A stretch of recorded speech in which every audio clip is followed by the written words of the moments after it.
more than everybody else, that everybody thinks in terms of sustainability and sustainable development, and green energy and waste management. For most of our Caribbean country, where we have a lot of difficulties and lacks needs with like special things like waste management, for example, Hmm. or the way the electricity is produced.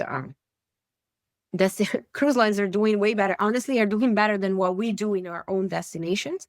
And sometimes destinations are worried, like, oh, this massive cruise is coming and it's gonna do harm. And when you get on board the ship, when you get to talk to their people, they have environmental stuff. They do safety management. They do take care of that. And in the new build, they're looking at how to go with greener technology, smarter technology. I feel they're really being very careful and mindful with the direction they are growing and how they are supporting destinations that are ports that are part of a program that is called circular ports as well. Like, there are a lot of different things that are happening in the cruise industry. And the one thing that I always like is the conversation that they do.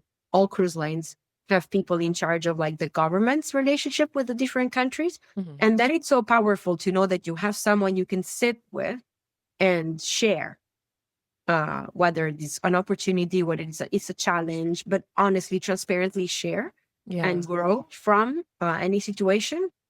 And many people honestly don't know that. Aquila has partnered with the GSTC, the Global Sustainable Tourism Council, recently, and we've been doing a couple of things together. And one thing that I loved doing is a webinar that it's called Beyond Stereotypes, that they really wanted to kind of understand better and share with the GSTC membership what is that the cruise industry is doing, what is that they're not doing, why are we, Aquila, working with, supporting, right, and hoping for a continuous growth.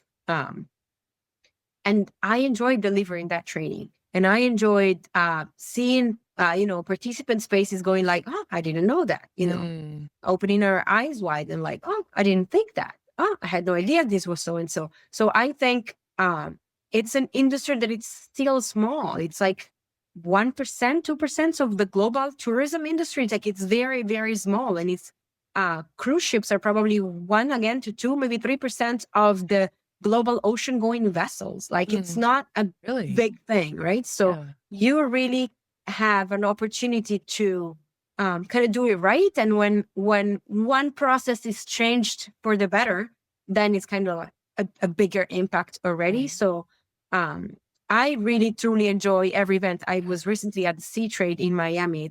Sea Trade is one of the big cruise events, and it's such a nice kind of warm, friendly industry. It's a industry where people hug each other, know each other by name. It's still such as a small industry at this point, that in kind of you feel a familiar atmosphere, and it feels to me as there is such a nice willingness to do Mm. the right things from all the angles, right? From the ports, the community, the operators, the cruise lines themselves. Uh, and it's always so nice, so refreshing, so Yeah. awesome to be part of this type of events when you get everybody together. That's good to hear. That feels good to hear. Man, I have so many questions for you, Amber. Like, there's so much that I don't know about cruising and about the cruise industry, and you've opened up so many other doorways that I would love to ask you about, and I will talk your ear off if you let me. But I want to go back to language really quickly and ask you just your thoughts on something in your experience. What is it about language that allows a travel experience to move from something that's transactional to something that's truly relational, or an experience where people feel like they've genuinely connected across cultures through a language? Yeah, I feel like the first thing would be that language is kind of a way to make people feel seen. So when you are in a cruise destination, or any tourism destination, really, the traveler wants to feel safe. welcomed and important. Like you want to feel seen. And so when you speak the language and speak the language and with a full aware mind and heart, then you're not just able to greet someone in the language, but you're able to use the right tone while you do that and show curiosity and openness, right? And so things move from being, I would say, transactional, right, to being service oriented and a service delivered. So it becomes a true relationship where, me as a traveler, I feel welcomed, I feel understood, I am enjoyed. And that's what people remember and share, right? And sometimes it's even past the language. Sometimes you do have the language barrier. Maybe the guy doesn't speak the most perfect English, but is a empathetic person and has been trained on cultural awareness. And now it makes the guest feel seen. So language is what I would say turn a tour or an experience into like a true destination connection. Yeah. Yeah. I'm so happy that you said that. One thing I want people to know with this show, especially, is how much I love to travel and I love language, but I want people to know how much language is a part of travel and how much it is a part of these situations. And we all have to encounter it. We all have to encounter it, and we all come up against a language barrier at some point or another. So knowing how to navigate that and work with it and not see it as a hindrance or something to be afraid of or something to be fearful of is really important, I think. Yeah, I think for me, when I was a teenager growing up, people say that if they ask me what you want to be when you grow up, I would say I want to live at the beach and talk to people. I guess that's what I'm doing. I live at the beach, I love live that. by the beach and talk to people. But I feel that some of us are just um, into communicating more, Mm. uh, and some others might be, to your point, like afraid or like, oh, can I? Should I? I remember my son. My son is, Dominican. He goes to an American school, so he's fully English speaking and Spanish speaking and Italian speaking because he's raised by a strong-minded Italian woman. So he has these three languages. And when we travel, he never worries about, do I need to communicate? What do I need to say? But then we traveled once to Brussels, and he was really worried because I don't speak the language, Mm, right? mhm. And I'm like, you don't have to worry. You speak enough language to be able to understand. And plus, they might not be speaking your languages, like still it's on it. It's the communications is both sides. Like Right, you feel the challenge, the other person feels the same challenge, right? right. So I feel like the burden feels less when it's shared, Yes. when it's a shared burden. So my son was like, okay, you have a point. But it was like 7. It was very young. And it was it was the first time it made me think about it. And I thought like when I was 7, I could only speak Italian and I didn't care. Like I was fine with that. Right.